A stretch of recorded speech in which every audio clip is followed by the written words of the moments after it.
Hello student, कैसे हैं आप सब। तो देखिए आज जो है आपकी जो गेम थ्योरी की जो आपका पेपर जो सेकंड पेपर है, जो ऑप्शनल पेपर जो चॉइस वाला पेपर था, उसका पार्ट बी यानी कि game theory first unit complete हो चुकी है। सेकंड यूनिट हम जो है ना उस पर आ गए हैं, यह सेकंड चैप्टर कह लीजिए, और इस चैप्टर का नाम है ज़ीरो सम गेम।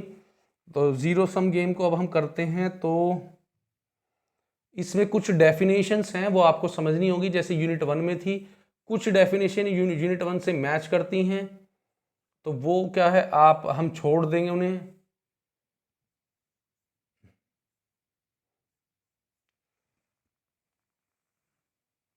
ठीक है, अब हम इसे जो है ना कुछ जो छोटी छोटी इसमें डेफिनेशंस हैं वो हम करते हैं। पहले जो है ना चैप्टर का नाम ही हमारा क्या है, ज़ीरो सम गेम होता है। ज़ीरो सम गेम जो है आपके चैप्टर नंबर 2 या यूनिट नंबर 2 भी यही है आपकी, ठीक है।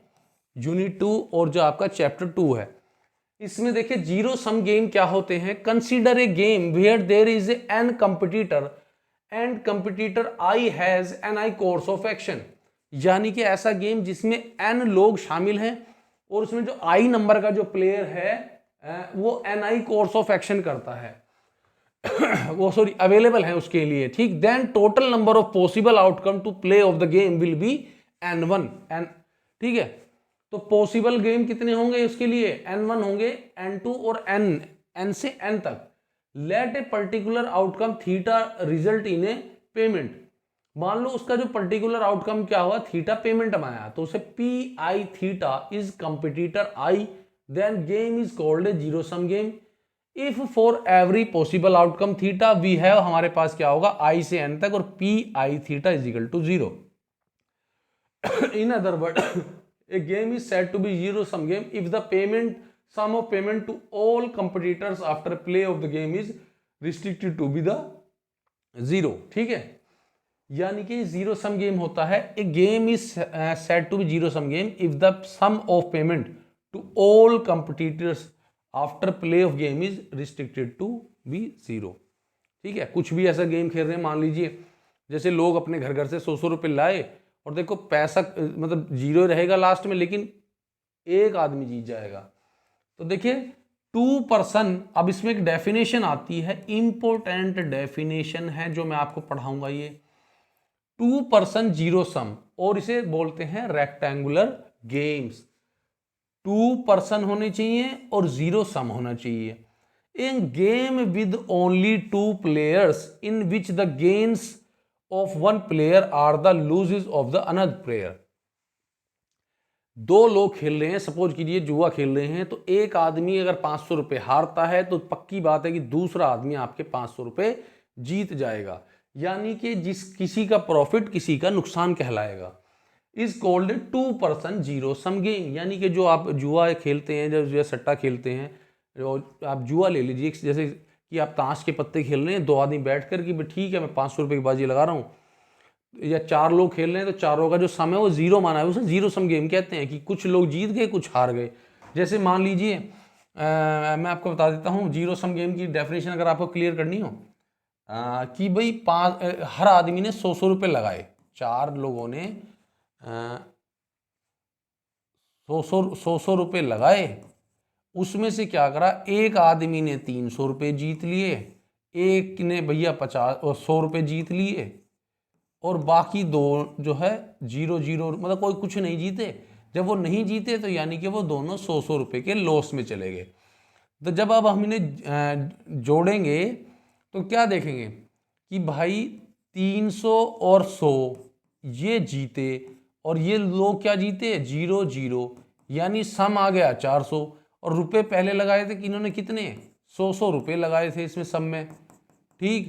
तो ये टोटल रुपए शुरू में भी 400 थे और वो अभी भी 400 हैं। यानी सम करेंगे इनका जो क्या है हिसाब किताब लगाएंगे तो ये जीरो ही रहेगा, ठीक। शुरू के पैसे और लास्ट में जो पैसे हैं उनका डिफरेंस क्या है, जीरो ही है। बस ये है कि पहले सबने सब पे 100 रुपये थे, अब एक आदमी जीत कर चला गया या दो जीत कर चले गए, मोस्ट ऑफ चलिए एक ही जीत कर चला जाता है, तो ये जीरो सम गेम होता है। अब 2% जीरो सम गेम जैसे रेक्टेंगुलर गेम भी कहते हैं, तो इसे साफ समझ गए होंगे कि दो आदमी खेल रहे हैं, एक अगर 100 रुपये हारा है तो दूसरा 100 रुपये जीतेगा, यानी एक का जितना लॉस हुआ है दूसरे का उतना ही इसमें गेन होगा।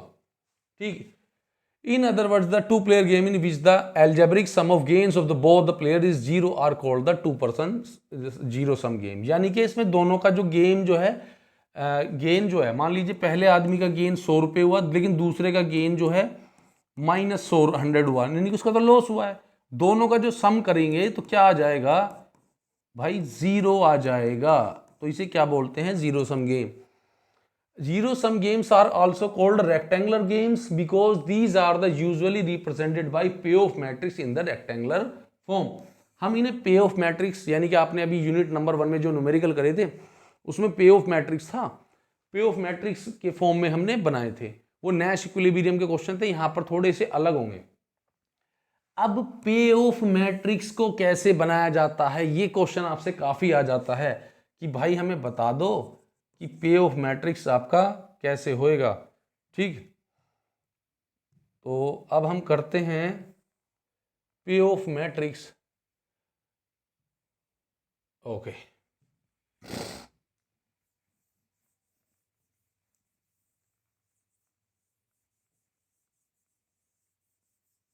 तो पे ऑफ मैट्रिक्स के लिए अब हम करेंगे यहां पर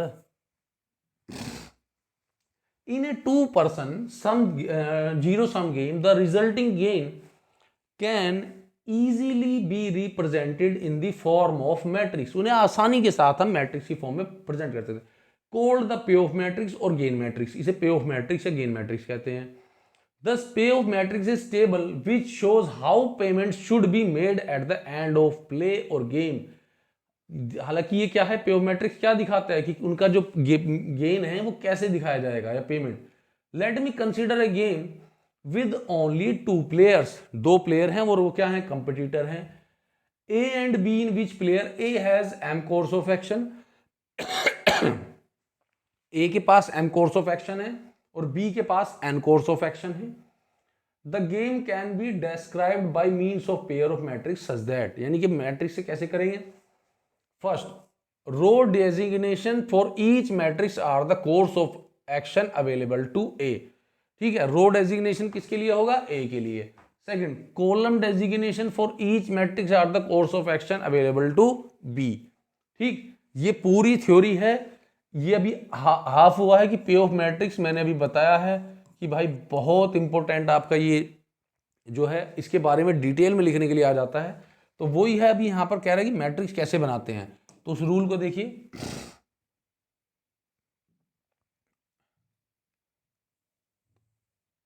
इसे अभी हम अच्छे से करेंगे।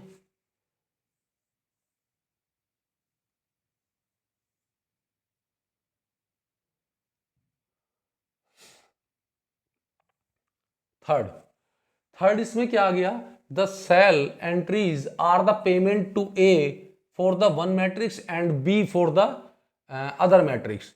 The cell entry A I J is the payment of A in A dash is the pay off matrix when A choose the course of action I and B choose the course of action J. यानी कि ये B है और ये यहाँ पर ए है। ए के कितने कोर्स ऑफ एक्शन है, एम है, यहाँ पर इसके एन है, इसके जो है आई तक चूज कर रखा है। ठीक, और ये यहाँ जे तक, इसके टोटल एन है, इसके टोटल एम है, A1112 A1J 1N, इस तरह से करके आपका मैट्रिक्स हो गया। ये ए का पे ऑफ मैट्रिक्स बन रहा है। ठीक, इसके बाद जो आपका है बी का पे ऑफ मैट्रिक्स कैसे बनेगा, तो पे ऑफ मैट्रिक्स ऑफ जो बी के लिए क्या होगा, यहां पर जो है ये माइनस करते चले जाएंगे भाई। ठीक, बी का A11 -112 AIJ -AIN A2A। तो obviously the sum of payment, देखो ए सपोज कर रहे हैं कि यार वो गेन में जा रहा है, जीत रहा है, तो उसका प्लस में, और बी क्या है, वो माइनस में जा रहा है। Obviously the sum of payments of A and B is a null matrix. अब ए और बी का जो सम अब अगर हम करेंगे तो क्या होगा, नल मैट्रिक्स आएगा, जीरो आएगा। वो मैंने आपको बताया था कैसे आएगा। Henceforth, we shall omit B payoffs matrix keeping in the mind it is just the negative of A payoffs। यानी कि B जो क्या है, A का जस्ट नेगेटिव फॉर्म ही तो है और कुछ नहीं है। अगर A जो है आपका I मैट्रिक्स है तो A इज इक्वल टू, अगर I है तो b यहाँ पर माइनस आई होगा। जब दोनों जो मैट्रिक्स को उनके पे ऑफ मैट्रिक्स को सम करेंगे तो आपका ओ मैट्रिक्स यानी कि 0 मैट्रिक्स आ जाएगा। ठीक, इसके बाद अभी आगे पढ़ते हैं अभी से हम। और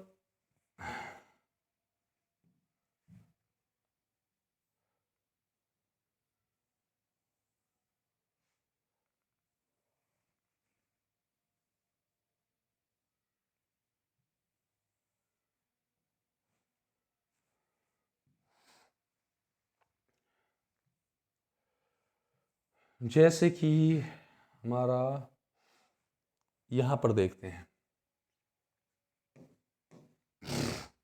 फॉर एग्जाम्पल, अब एग्जाम्पल लेते हैं।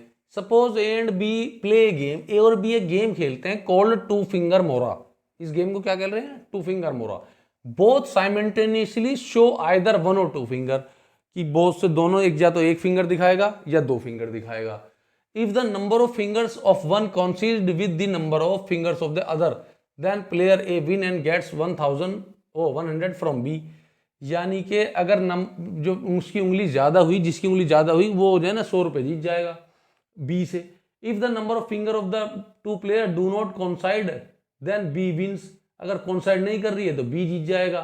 ठीक है, तो उसे 100 रुपये मिल जाएंगे। This game is 2% and zero sum game. भाई सीधा ए हारा तो बी ने जीता, बी हारा तो ए ने जीता, यानी कि 2% जीरो सम गेम हो गया। Since the winning of one player are taken as losses of the other for this game, the payoff matrix A is show that one finger तो ये A जीत गया, टू फिंगर और one finger तो यहाँ -1 हो गया, टू फिंगर वन फिंगर यहाँ -1 यहाँ, यानी माइनस लॉस के लिए दिखा रहा है और प्लस जीत के लिए। और +1 का मतलब क्या है? 100 रुपीज़ है। -1 का मतलब क्या है? -100 रुपीज़ का लॉस है। ये होता है जीरो सम गेम 2% वाले। ठीक, इसके बाद आपका है solution of a game. So game का सॉल्यूशन कैसे करते हैं? तो देखिए, गेम के सॉल्यूशन के लिए मैं आपको बता देता हूं, कई तरीके होते हैं। तो वो तरीके क्या होते हैं वो फिलहाल आज आप इसका थोड़ा सा पोर्शन समझ लीजिए। इसके बाद जो है, जो गेम के जो सॉल्यूशन के जो है काफ़ी एक थ्योरम है। एक तो होता है आपका जीरो सम गेम जो है उसके सॉल्यूशन का सैडल पॉइंट निकालकर मैक्सिमम और मिनिमम क्राइटेरिया ऑफ ऑप्टिमिलिटी। फिलहाल हम सॉल्यूशन ऑफ गेम की बात कर रहे हैं। फिर कल के जो आपका जो सैडल पॉइंट निकालना और फिर एग्जाम्पल वगैरह हम इसके आपको करा देंगे। ठीक है, इसके साथ ही ये भी आपका जो चैप्टर है कंप्लीट हो जाएगा।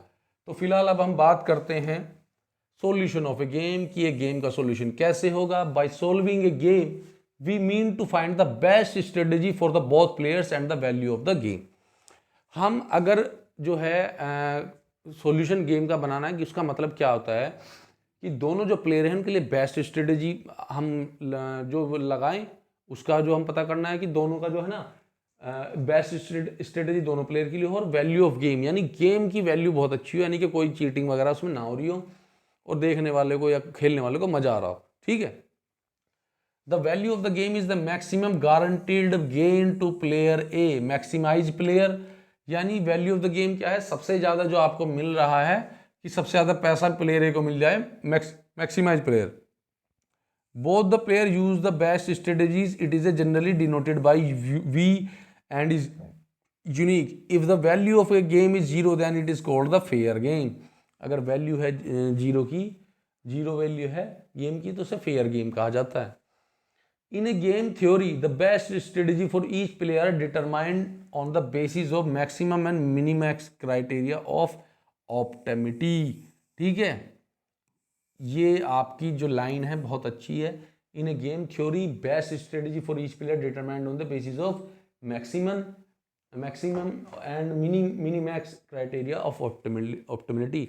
ये मैक्सिमम और मिनीमैक्स जो क्राइटेरिया ऑफ ऑप्टिमिलिटी है, इसे हम कोशिश करेंगे कल आपको करा दें। एक थ्योरम टाइप में है और काफ़ी बड़ी है, तो इसे मैं आपको कल करा दूंगा।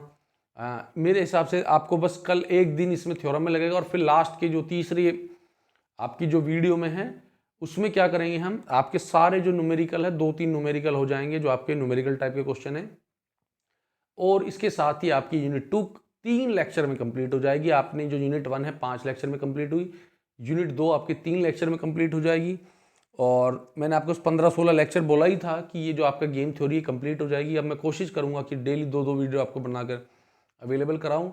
इससे क्या है, हमारा जो जो ये बुक है इसी वीक में मंडे टू सैटरडे ही कंप्लीट ये पूरी बुक हो जाएगी, ठीक है। क्योंकि ये बहुत आसान बुक है, कुछ ज़्यादा खास इसमें जो है ना परेशानी नहीं होने वाली है आपको।